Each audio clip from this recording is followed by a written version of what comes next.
Hello,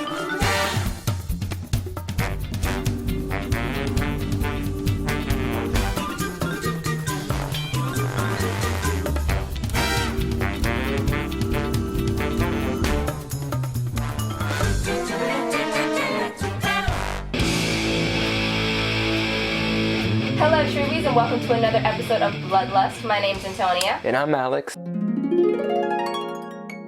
Pam and Steve Newland's costumes were the fans' top pick, hands down. Top pick. But it wasn't easy getting this stuff, was it? You try finding a yellow sweatshirt with kittens and flowers on it in the middle of the summer. Can't do it. Okay? Can't do it. But enough about us. Let's talk about you. True Blood Season 5, Episode 3 with sprinkles of Episode 2, titled Whatever I wins, authority made me always. We find Jason at the supermarket. He shops, yes. And guess who he runs into? His old teacher from 15 years ago. You're stealing? I can't believe this. You still teaching? I remember everything you ever taught me. Teacher, something's not right about this. I better get going. Jason, don't. I just need your help with something. Crunchy or sweet? I thought he was gonna say, hey, wait, can you read these two bottles for me? We find Jason back at the teacher's house later on that night. Daytime. It was daytime. On the couch, drinking tea. She must have spent those years away in London. Well, that should have been a warning flag right there, Jason. You know you can't trust cat people. So since he couldn't pet one kitty, he starts to try to pet another. You taught me how to do the only thing I ever been great at. This ain't no mistake. Jason. Oh, God. We find out that Jason had sex with his teacher all those years ago. So let's see, Jason is either 28 or 29 right now. Okay, so 15 years in the past. Do the math, sister. That would make him 29 minus 15. So many numbers. He about 14 when it happened. So it's not until after he has sex with her for a second time that he realizes that this whole statutory rape thing has really messed him up. And it's clearly messed her up too. I mean, the cats. You were right. What we did back then, it was a mistake. I just saw something like this. That's My Boy with Adam Sandler. But where Adam Sandler made it into a big old joke that a teacher would have sex with a child, in this show there are real consequences. Deep emotional hurt. And shocked and offended and hurt. Because I was too f***ing young and it felt too f***ing good and it made it all go away. And I don't know how to deal with what I'm feeling. All coming back to me now.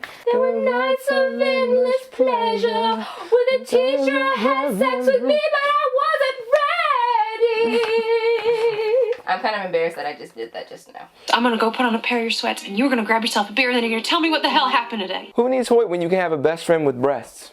It's like the best of both worlds. Pam goes back to Fantasia after turning Tara. Why are you all dirty? I was in the ground. What's your excuse? Come on, Ginger, you've been fang-banging long enough. You should know that. She dumb. Eric is still missing, and Pam is not handling it well. She blows up his phone with calls and texts, just like any dedicated lover would do. I mean, that's what I would do, you know? Just call me. So because of all this, we had to sit through flashback after flashback of Pam's life before she landed on the island. Lost reference, Antonia? So Pam used to be the owner of a whorehouse in the early 1900s. Eric rescues her from this guy. That's right, whore. Who I can only assume is Jack the Ripper. Wrong century and country, you say? Well, I say... Don't f***ing interrupt us.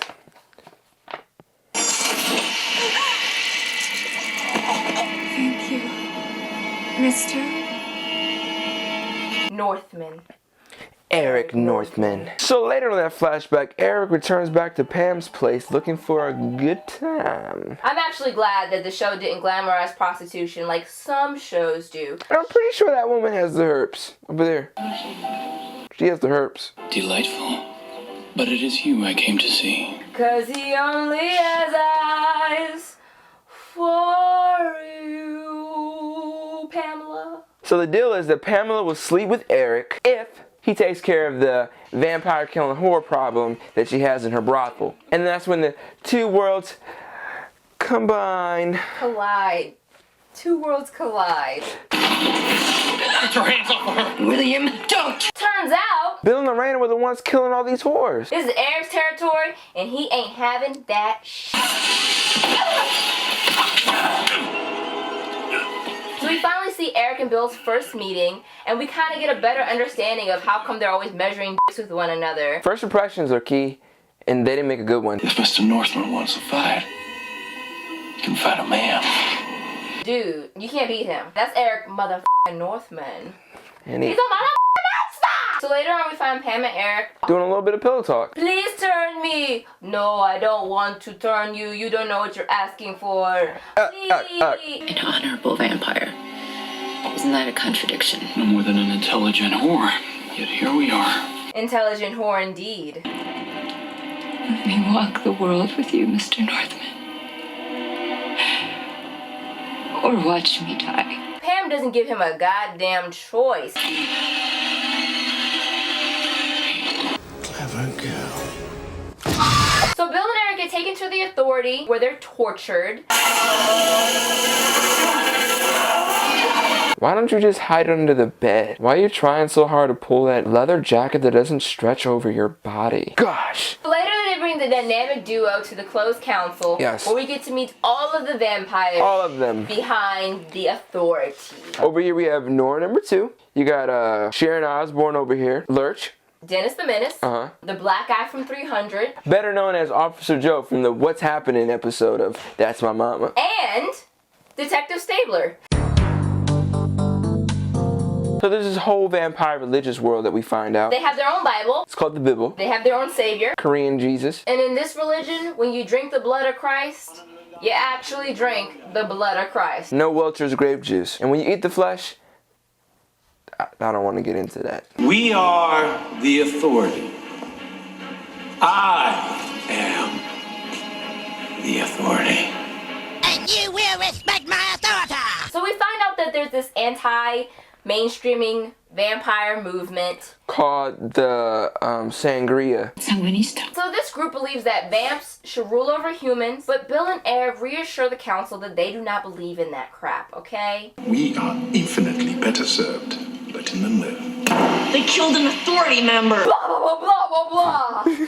No, seriously though, who is that f***ing kid? I offer you an exchange. Our lives in return for Russell Edgington. Russell Edgington is dead. And I consigned him to the ground, but we did not kill him. Russell Edgington is the Sacagaweas. Sanguinista. He is their poster boy. So if the council was trying to prove that Bill and Eric were against the mainstreaming movement, I think the fact that they did not kill Russell Edgington would be the proof that they needed. No, that would make too much sense. If you guys could take your shirts off for me, that'd be great. Yes, that would be great. They strap on these do-right detonators. This chick has sex with both of them for no apparent reason. They give them French guards, and they are off to try to kill Russell Edgington Again? for the second time. But for real this time, we're serious. Do yourselves a favor.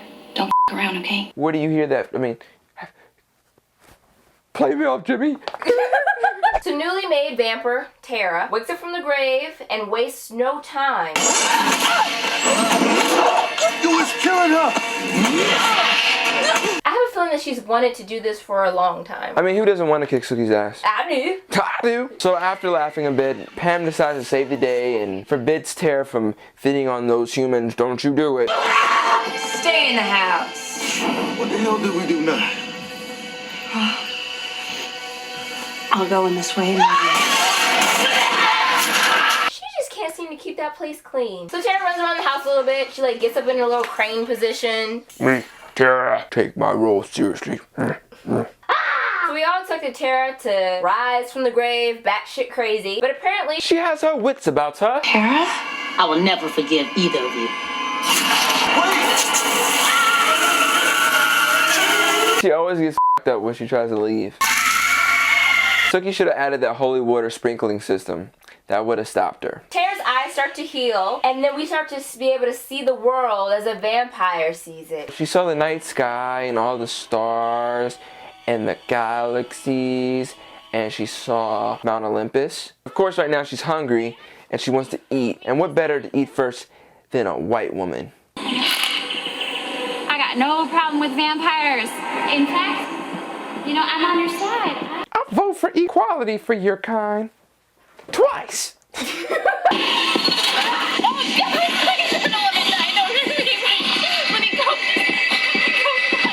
You know what? I love it when someone's about to kill somebody or do something bad, and they somehow get a glimpse of their reflection. They look at themselves and they think, I'm a monster!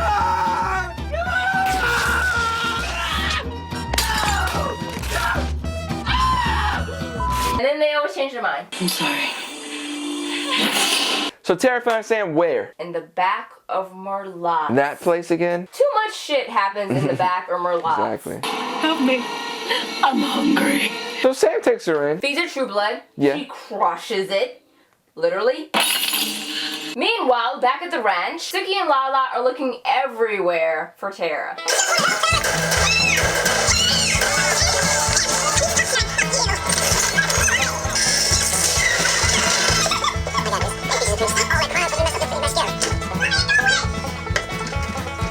Suki! Hey. Sam has been working with Suki for how long now? And he doesn't know how to deflect her mind reading crap. Did you see Tara last night? Look at the boobs, boobs, boobs. The way she smells. Think about that. Anything but the walking. Shit. Walking. Damn it. Tara's in the walk-in? What would you do? I would say to myself, Okay,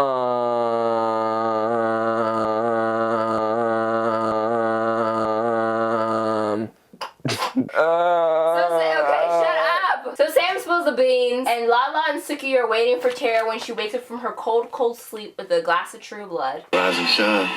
Breakfast is ready. Don't touch me. Tara basically tells everybody, fuck you, and dips out. She did this. Ooh. While all this is happening, the search for Debbie Pelt is on. Apparently she has folks that care about her. What about all these other adults have died in Bonton? Where are their parents? Put Sheriff Andy on the case. He'll get to the bottom of this shit. You seen her recently? Justice is your job, not mine. So unless disliking someone's a crime and you're going to arrest me for it, I gotta get back to work. I love it when they give Suki a little spice. You get a little spicy in there, you know what I'm saying? But then old dumbass Suki comes out to play, and then she tells Alcee everything. I killed her. You're never gonna tell me? You're gonna let me go looking for her? Wondering what the hell happened to her? Yes. Yes, you deserve to die, and I hope she burns in hell! So while all of that is going on, Tara decides to leave this cruel, cruel world with the stupidest suicide attempt in Tara history.